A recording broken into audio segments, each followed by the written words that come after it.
just as the body has different parts, each with unique functions, we all have different personalities, each with unique strengths and abilities. Greetings, our dear viewer. This is the Youth Voice Show on Hope Channel Uganda. And today your host is Angela Mudubira. And with me, I have a very interesting and wonderful team that is going to be discussing a very important topic where we are all going to learn a lot, understanding your personality and strengths. But before we go into this topic, allow me introduce the team with me here. On my extreme right is a young, beautiful lady, and her name is Rachel Baiga.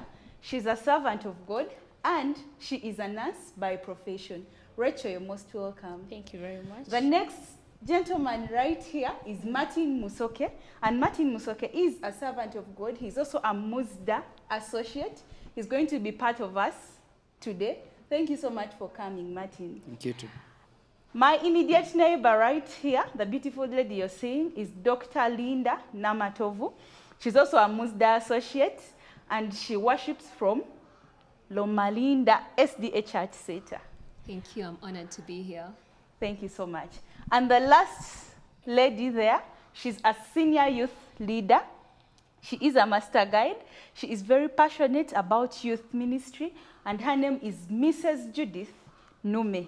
Thank you so much for joining us today. This is the Youth Voice Show on Hope Channel Uganda. So we are going to be looking at understanding your personality and strengths. So this can be a very tough aspect to go about because very many people are uncertain about who they are. But today, with this team right here, we are going to be explaining and understanding this topic in a broader way. So I want to start with Mrs. Judith Nume.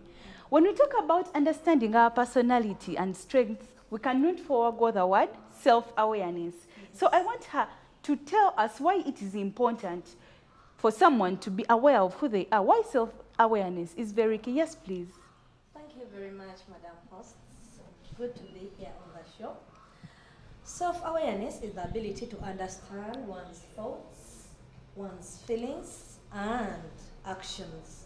It is an important skill which helps us build stronger relationships, makes us make better decisions, and improve our communication skills as well as communication with other people.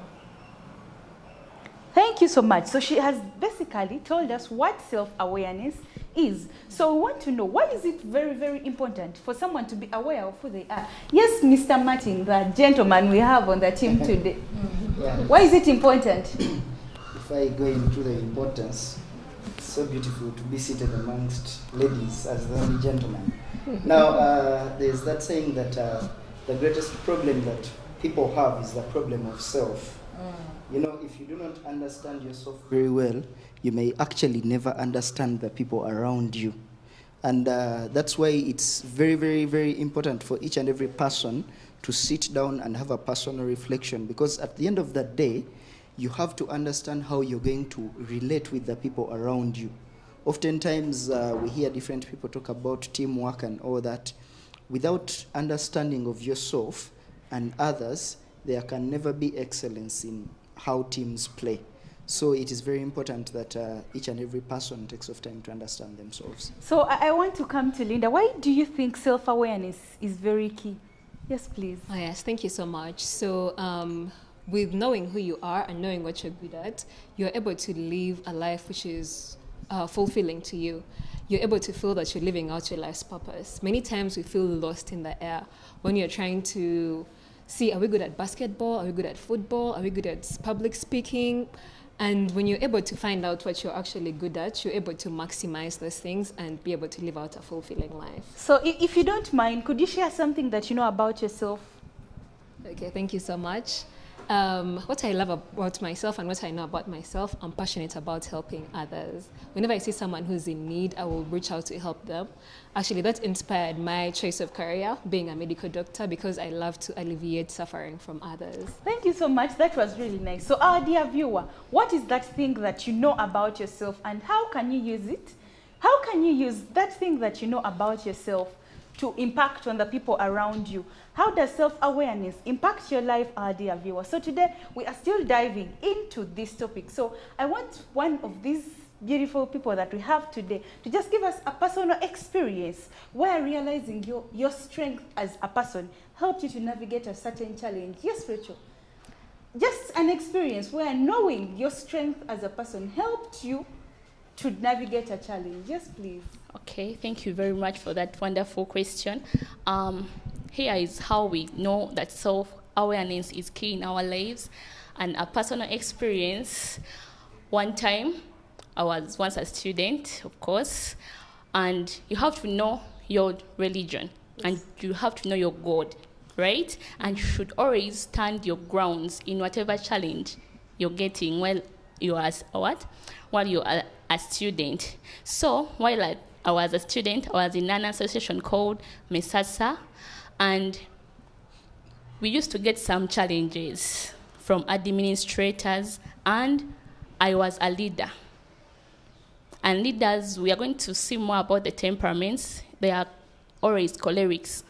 Not always, but the bigger aspect of leaders are in cholerics. And we would always stand before the school administration and fight for our rights as the Adventists in that particular institution.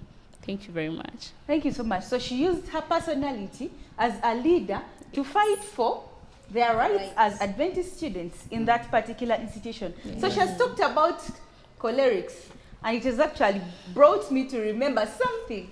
So very many times we talk about temperaments. This is my temperament. So someone out there may be wondering what are temperaments, and they would want to know what types of temperaments do we have. So Martin, you can explain for us more to add on what she has said. What are those temperaments? Well, yeah, as we started the show, I was trying to look at everyone here so that I can try to understand their temperaments. So you're trying to study everyone. Exactly. By the way they are smiling, the way they are talking and all that. But temperaments is basically another word for character traits. Yes. Yes, I mean, we are all here different. As you started the show, it was a very impressive way by telling us that the body has different parts. Now, even as individuals, we have different character traits that in one way or another are supposed to help us navigate through life. So the character traits that we have, I mean, they may be related, connected to how we relate with people, how we overcome situations, could it be shock, the response to certain situations, and basically how easily we relate with each and every single person around us. And maybe I can also take this chance to talk about two other personal temperaments. It's okay. Well, she talked about the cholerics, and personally I'm conversant with the phlegmatics and the melancholy. Well, this category of people is more of a contrast to each other, because when you look at there's a certain group of people that is so calm, personally, I'm not that calm. I don't want to lie. Yeah, but there's a certain group of people that is a bit calm. When you relate with them, even though you step on them, they easily forgive you. And yeah, like that kind of people. Yeah. So, and trust me, it can never be me. But the way you relate with them is a smooth environment. And now here comes the melancholy, who is more of a person who is careful. Someone who is pays attention to detail. Exactly. They pay attention to detail, and they are moody in one way or another. So that's where, I don't know if that's where the ladies fall, but just for our viewers, I don't want to get sacrificed here. But the mood swings and all that come along with this type of people. So it's important that they also get to know, because some people may not be knowing where they fall. I think Rachel has something burning. I'm having something burning. He has talked about the melancholies and the cholerics. Thank you very much. And I want to talk about the sanguines. The sanguines are these talkative people. They are very nice people. They really make good friends, but they also easily lose friends. They are very caring. They are very loving. And in fact, in choice of careers, they can be sales personnel, they can be MCs on functions, they can be actors and actresses, and so on. They are very nice people, but then they are disadvantaged, or they are some of their weaknesses. They are kind of disorganized in their daily lives. Am I communicating? Everything has pros and cons. Yes. Now they always want to dominate like conversations. Yeah. They are the people who know more. They know about the other one. They know about the other one. So Okay. the sanguines, if you know you're out there and you're a sanguine, people, they can welcome people at church. Yeah. They are very hospitable. And then also something little to add on the cholerics. These cholerics are very good leaders. I personally, I am a Sanclor because there is no person who has only one temperament, okay? You always There's always have a dominant two. one, Yes. and- The one which is dominating most in me, it is the We sanguine. can see the smile. And a personal experience is that whenever I'm with people, at times during serious matters, they're always like, Rachel, you're over talking. Can't you get a space and keep quiet like a human being and breathe? But I find it very difficult. Yeah. Whenever I'm with strangers, it's very difficult for me to get away from a place without knowing anyone. And I used to get friends who were always like, Rachel, whenever I sit with you in church, you're always talking, you're always... So I love interacting with people. And then, as I'm concluding, an example of melancholy, it's my dad. I love him so much. My dad is a very neat man. He's a very organized man. When it reached to academics, he could look at your report and can be thinking, and then asks you a question. Why have you scored bad grades here? And I see that you having the capacity, and yet me with history we parted ways. But he always wanted me to do history very well because he's a perfectionist. Yeah. Thank you very much. Thank you so much for that breakdown of the temperament. So when I come to this side, I want Mrs. Judith Nume, having talked about the sanguines, we've seen the melancholics, we've seen the cholerics, the phlegmatics. So we want Mrs. Nume to give us a personal experience of your temperament and how you related with the people around you because of your temperament. Yes, please. Oh, thank you very much, Angela. I'm also a Sancol. My dominant is sanguine. But there is this one time, Naswala. And Sorry. Naswala, to be sure, I went to a meeting. It was my very first time to attend a district council meeting. Now I go to this meeting. I find elders who are my friend. We always joke around. We always have conversations. And I had to present. Do you know what happened? I was presenting and I was pinpointing some people. Saying and hello, hi. Yes. And they were like, yeah? Talking to them as bad days. Talking to them as bad. And yes, this is a serious business. Yeah. So when you know your character traits, you have to know when to do what during which period of time. Yeah. You know, when you are when you know the personality trait that you have, you're aware of yourself and the decisions you make.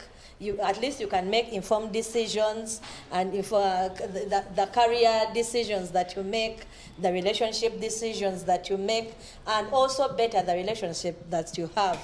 You can also manage your weaknesses. Ever since that day, when I go to meetings, I'm like, Yes, so that sir. so that I can listen to other people. I don't dominate because other people also have opinions to make.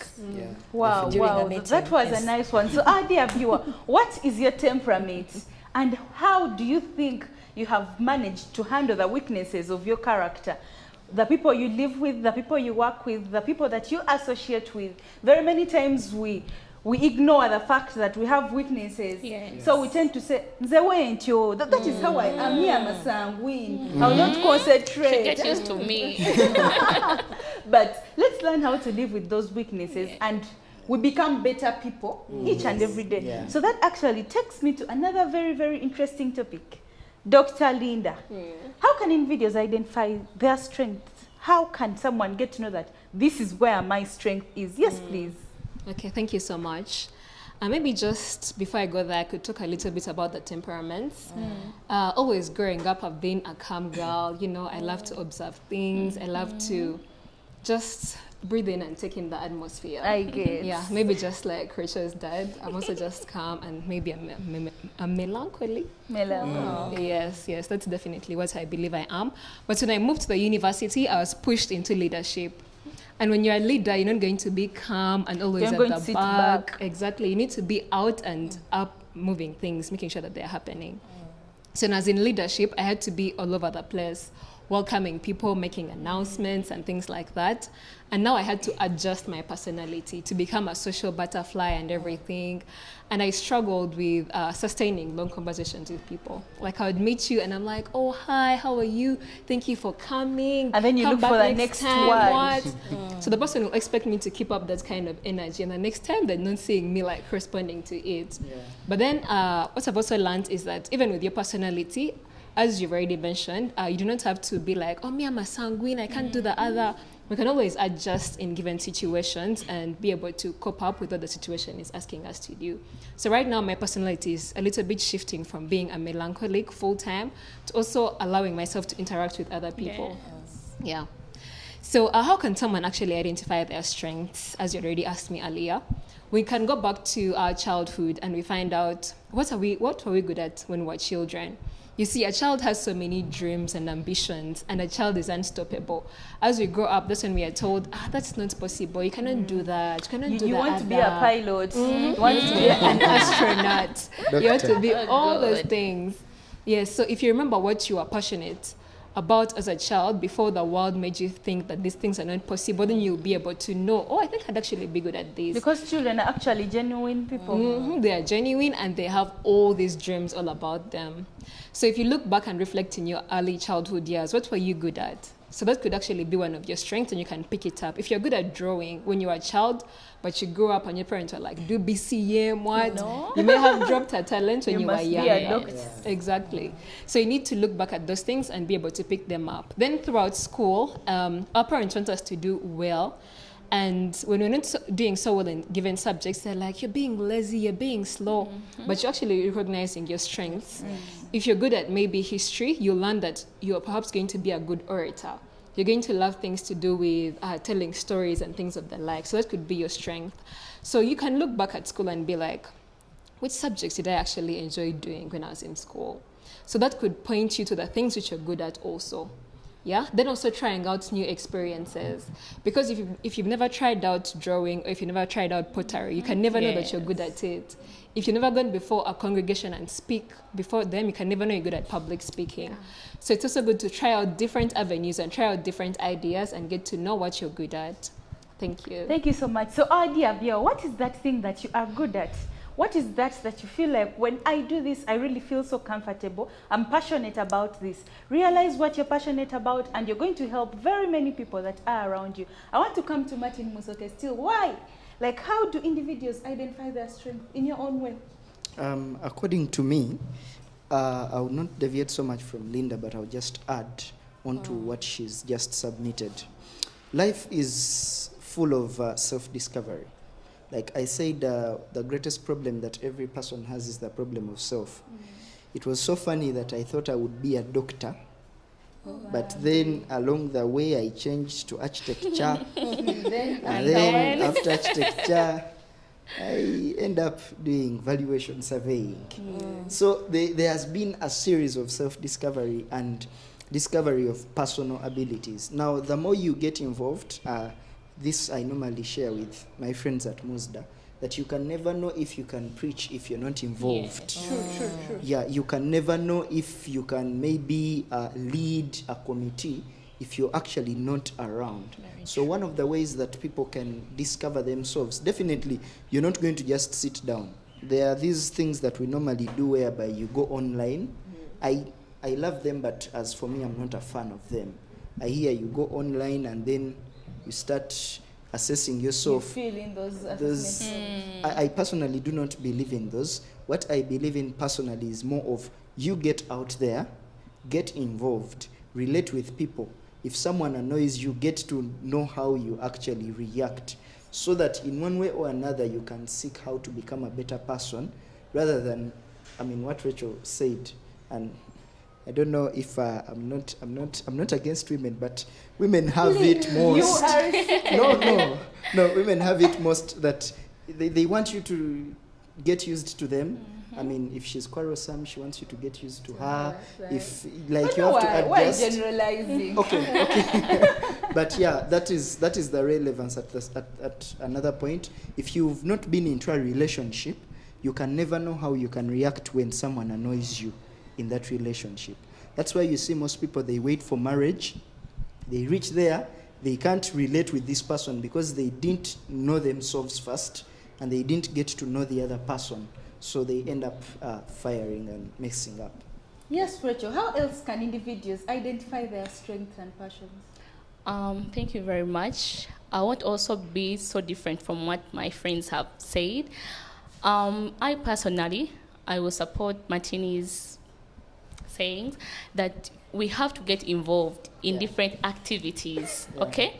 And you can discover for yourself, and also someone, if at all you have that low self-esteem, someone can be like, oh, Rachel, you're good at choristering. Come and try it out another time. We need also those people who are genuine to us, and they will tell us our strengths, in that they will help us to discover ourselves more and our strengths, and also our weaknesses. Yeah. Someone who can be like, Rachel, this time around, no. This dressing People that code is are not genuine. good. Yes. Yeah. You know, sometimes sanguines like us do things and we are not focusing on them so much, and we might end up You're hurting using others. yourself as an example today. Yes. Because I took time and I studied myself. So she has Yes. talked about people that are genuine. I personally, I love writing so much. Most of my free time I write. So I remember when I was in high school, back then in senior 2, so I used to write a lot in my notebook, but I would never share what I've written. So I would simply write and keep whatever I write in my notebook to myself. So I would mostly write poems. I mostly write poetry. Wow. So I would write poems and just leave them in my notebook. So one time there is this classmate of mine who comes and she reads a certain page of my notebook and she says, oh wow, this is so nice. I had never thought that I would write things for people to read, for people to appreciate. But she made me realize that I'm actually doing something that is good. Yeah. It is so good that someone else can appreciate it. So you may be there and you don't know that you are capable of doing something. So our dear viewer, you may be there, you are passionate about something, but you have not got someone who is genuine enough to tell you that, you know what, this is what you are doing, you are so good at it. I don't know if sometimes people do things they're not good at and they still want to stick to them. How should I bring it out? They fake life. Yeah? You fake life. You can't do something, but you insist. I don't know. They want to be Yes, like that's Dr. where we find the Linda. mechanical You want to be Yes. someone. Mechanical doctors. Oh, Yes. mechanical doctors. Anyway, those are very insightful. But we should learn how to be ourselves. We discover who we are. We get to know, this is my personality. This is what I'm good at, and this is my weakness. How should I solve my weakness? How best can I change myself? How do I become a better person, Yes. even given this weakness that I have? I love the fact that you people are giving personal experiences because it shows that we are not talking things that are out of planet Yes. Earth. Yeah. We're actually talking about things that We've we go experienced. through day by day, each and every day. They told us to remember our childhood dreams. If I'm to remember my childhood dream, oh my God, I can't even say it here. So we are still going on with our topic, discovering our personalities and strengths. So our dear viewer, we are going to go in for a very short break and we are going to be right back. But do not forget, this is the Youth Voice Show on Hope Channel Uganda. Follow, like, and subscribe on all our social media handles. Angela Mdubira is my name, your host for today. We shall be right back.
about the phrase of understanding our strengths, but what of acknowledging our weaknesses?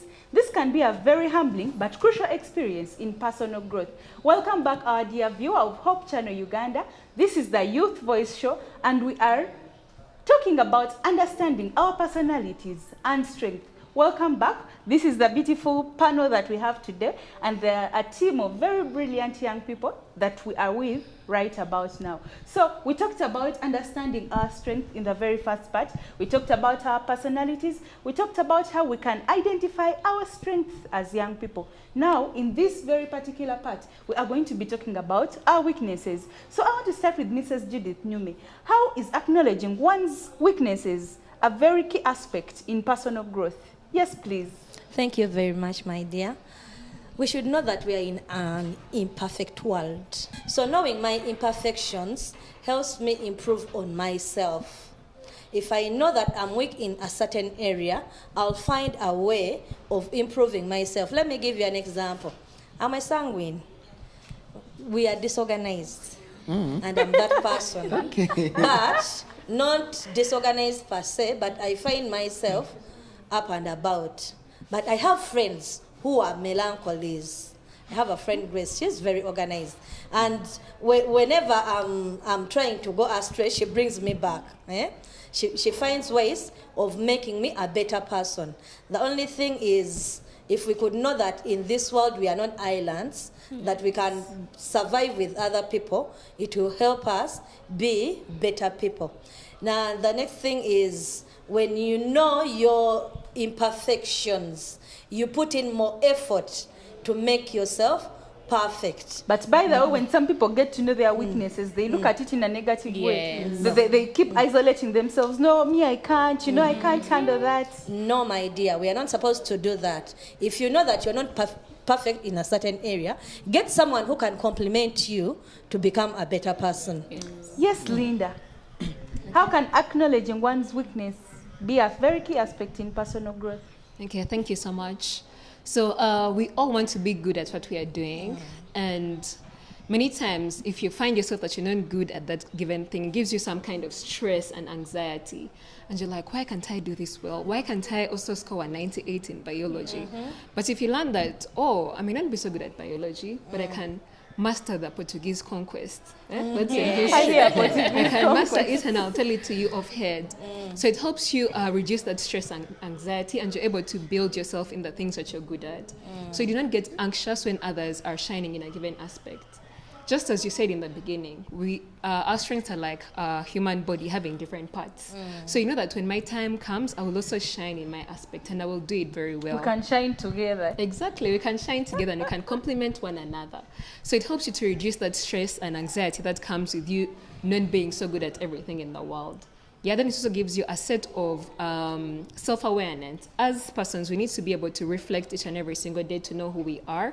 We need to set aside time for self-reflection. So if you reflect and you know you're not good at something, it gives you a mindset of growth.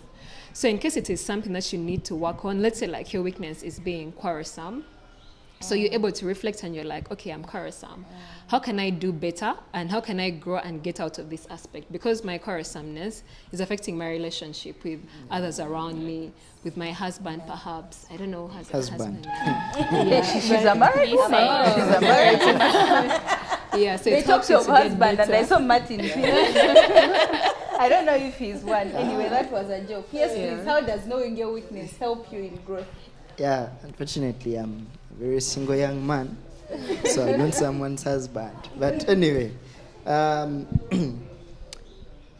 you know, it's like the human body, except for people who have physical disabilities. It's like telling me to use my feet to eat. That's like now a sanguine forcing a melancholy to do something. Or jazz. It's like telling the ear, to smell.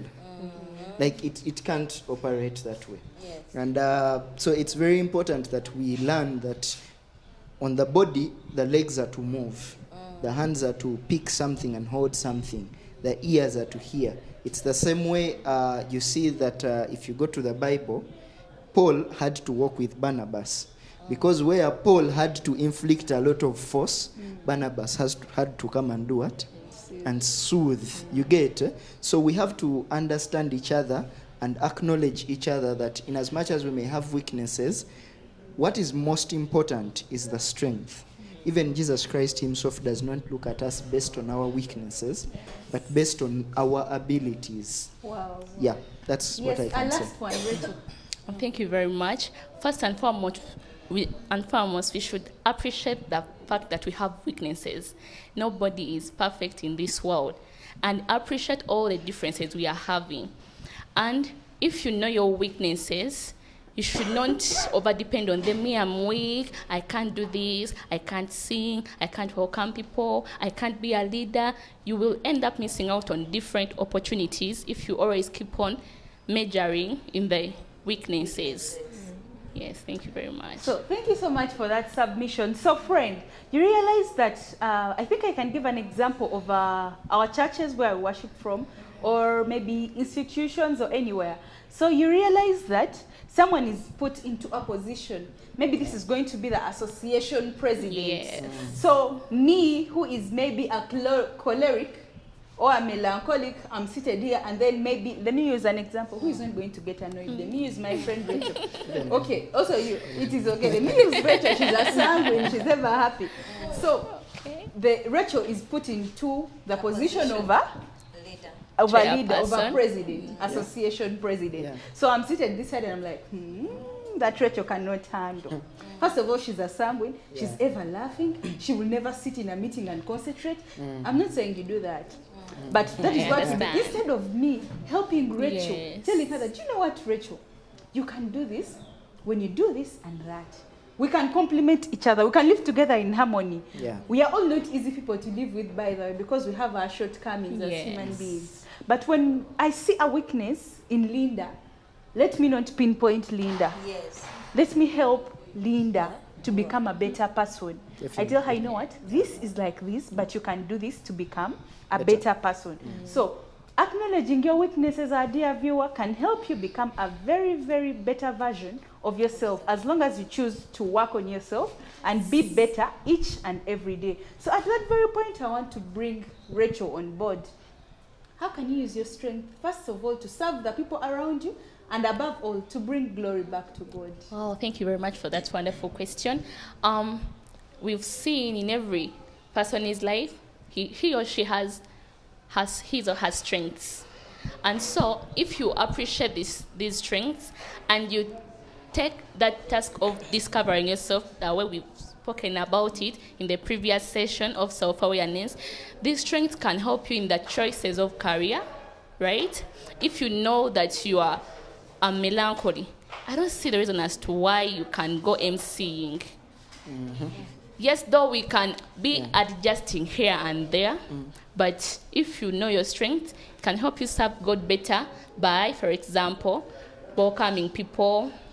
Some are preachers, some are teachers. We have also people who have strengths of planning, like you're in a group or a committee. A melancholy can help you do a work plan. Am I communicating? Back and yes. Do everything very well. And in so doing, we can find that we can accomplish tasks. You know, everybody is needed. The sanguine, the melancholy, they all have a part they play in God's ministry. Yeah. And even leaving for you a scripture of Psalms 139 and verses 14, which goes that, I will praise your name because I was fearfully and wonderfully made. Marvelous are your works. Yeah. So don't despise yourself. If you have a strength in some area, please go and serve God in that vineyard. If you can sing, you can do it. Yes, if you are good in making programs, you can do it. If you're good in running the AY program, you can do it. I'm talking to the youths who are in our Adventist church and those who are not Adventist, careers, how we relate with others. Because if I'm a sanguine, for example, and I'm going for marriage, yes, I can't opt for my fellow sanguine. Why is Martin looking now? Marriage. He's thinking about marriage. Yes, I can't opt to go with my fellow sanguine because I share the same weaknesses with him and the same strengths. But if I get someone where I'm weak, he is strong, we can get along as we are encouraging each other to build up a good relationship. Yeah, if we get to know our strengths, we can be better versions of ourselves. Thank you very much. That is very, very, very insightful. So you realize that some people actually come into church because of different things. Some people join the church because of maybe the way they were welcomed. Some people come maybe because of the music. What do you have to say? Do you have an experience, Linda, where someone has joined into the church or they have become part of a congregation because of a particular thing that some people may outlook? Okay, thank you so much. I'll give my personal experience. When I joined the university, I was worshiping from Makerere University Seventh-day Adventist Association. But before I joined Musda, when I was leaving homecoming this side, my mom told me that, oh, why are you going to go at Makerere? There are many English-speaking churches around that place. And me, I grew up worshiping in Luganda. Yeah. So worshiping in English sounded like heaven. I was like, what? The Adventists worship in English? They sing songs in English? The sermon is in English? I'd never heard of anything of the sort. So, actually, my church where I worship from, the building wasn't complete. So my mom is like, you're going to go to a church where the building is complete, what? So that was my heaven. I was like, let me go to that church. So now I arrived at a given English church, shall not mention.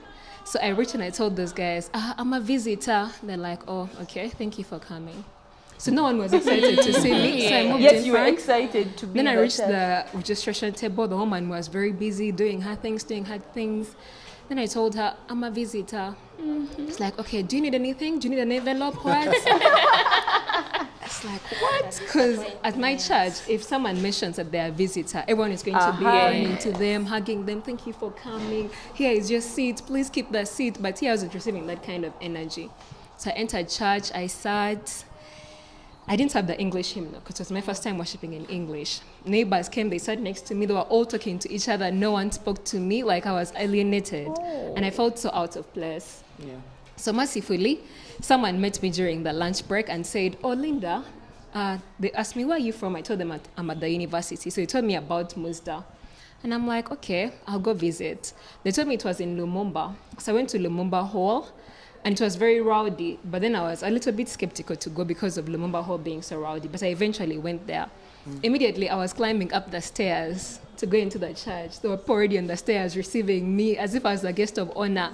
They're like, thank you for coming. Wow, we're so happy to see you. They gave me a seat. I think that day I gave out my number to like 5 people.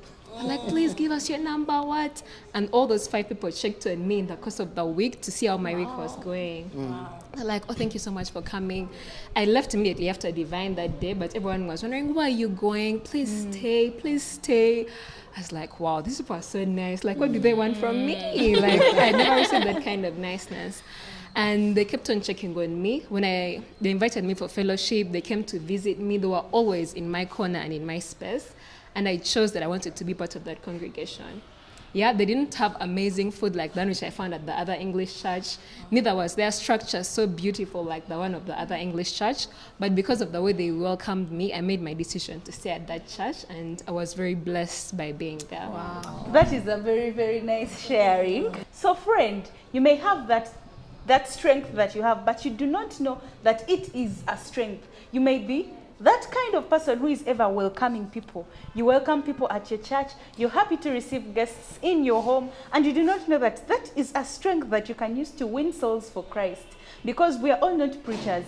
Not all of us are going to stand at the pulpit and say, praise God, turn to the Lord, the end is coming. But that smile of yours could win souls for Christ. Did you know that? So we are going to be talking about another aspect still in discovering our personality and strength. So I want to bring Martin here on board. Very many times we lose track of our values or what we stand for. Yeah. And remember, when you stand for nothing, you fall for anything. Yes, so when we stand for nothing, we tend to fall for everything. So we must have those values that define us. That they know that Martin is this kind of person. Maybe he is an Adventist, he's very principled, maybe I do not know what people say when they hear of your name or what. I do not know. But we want us to understand like, you could give us a personal experience where standing firm on your values made a very, very big impact on the people around you. All right. Yes, actually, before maybe I go there, I was going to say something interesting. It is okay, you can say it. You see, when she was talking, I like using the body a lot because it is a good example. When the legs get tired, they are only strong at walking, right? What are the bums for? Sitting. Their strength is in sitting. So when the legs get tired, the bums have to work.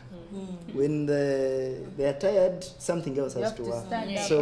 So in one way or another, we have to find a way to see that everyone plays a certain role in the ministry of God. Now, back to the question.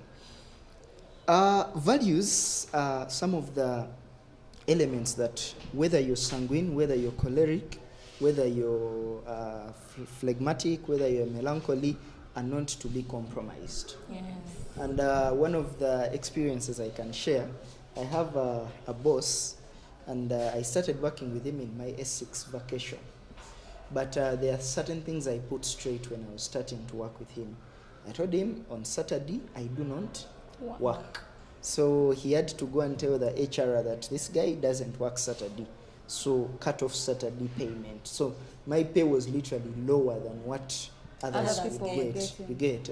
So one time he calls me on Saturday, and actually these days he does it, and I was in church. Interestingly, I didn't want to be so rude because I wanted him to get used to the process. So he calls me and is like, Martin, I need this, this, and this. Then I tell him, I was actually in church. And then he's like, oh, sorry. But then the other thing is, after church, immediately after church, I didn't even change clothes.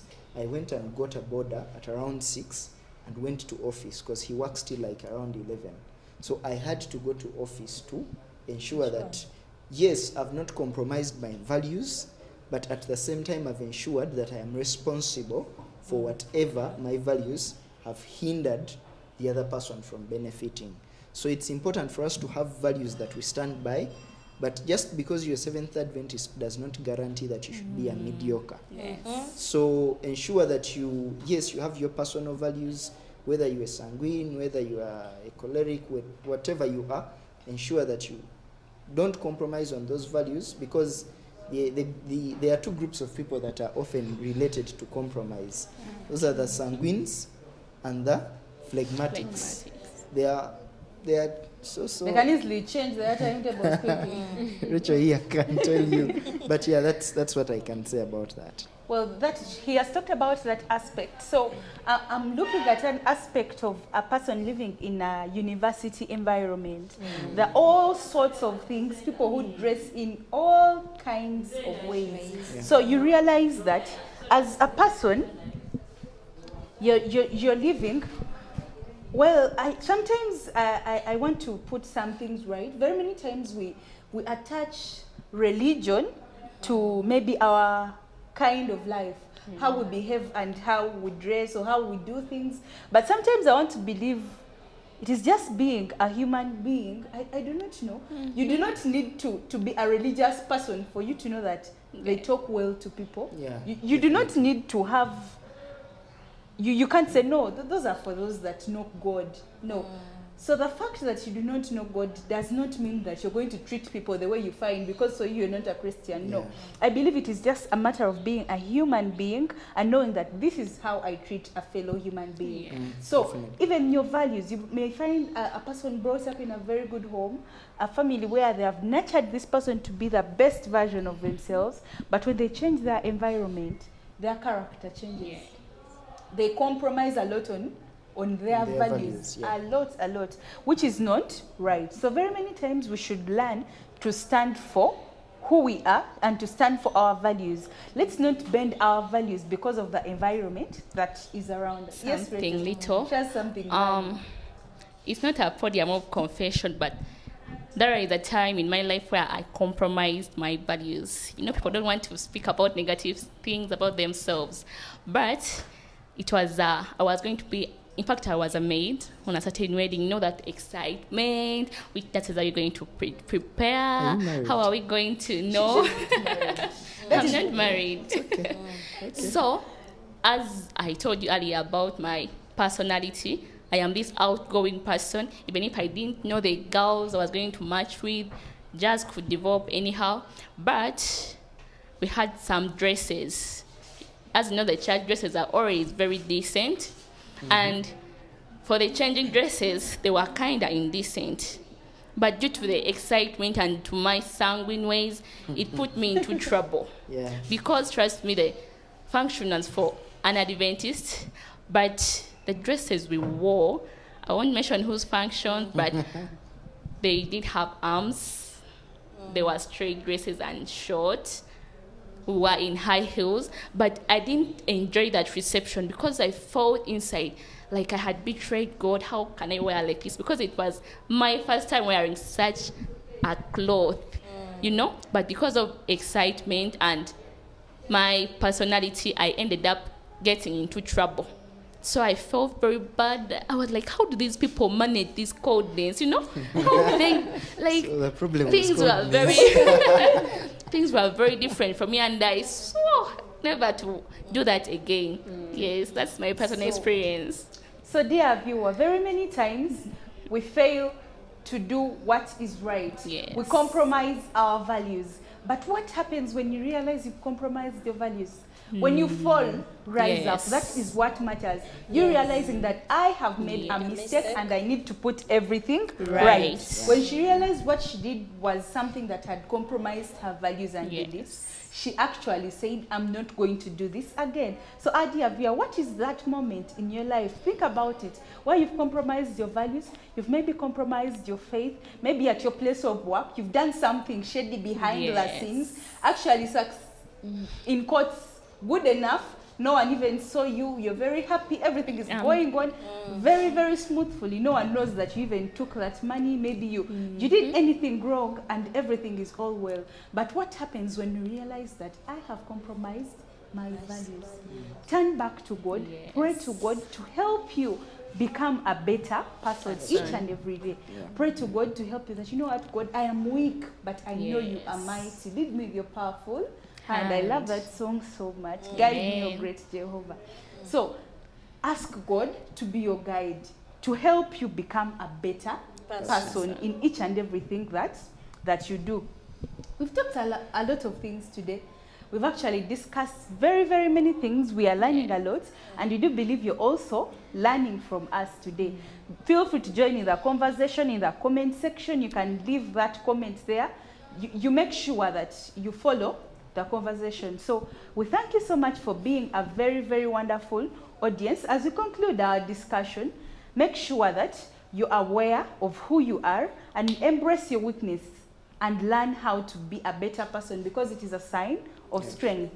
And remember that self-discovery is not a one-time event, but it is a lifelong process. Thank you so much, our dear panelists that have been here today. We had Rachel, we had Martin, we had Linda, we had Mrs. Judith Nume. I love pronouncing the entire name. She Is has... it because she's married? Yes, she's called Why are you Mrs. envious? So, I mean, thank you so much. We thank our technical team that put behind our cameras and everyone that has made sure that this program is a success. Angela Mudubira is my name, and I've been your host today for the Youth Voice Show. Thank you so much for watching Hope Channel Uganda. Do not forget to like, follow, and subscribe on our social media handles. Thank you so much for watching Hope Channel. We love you all. Bye.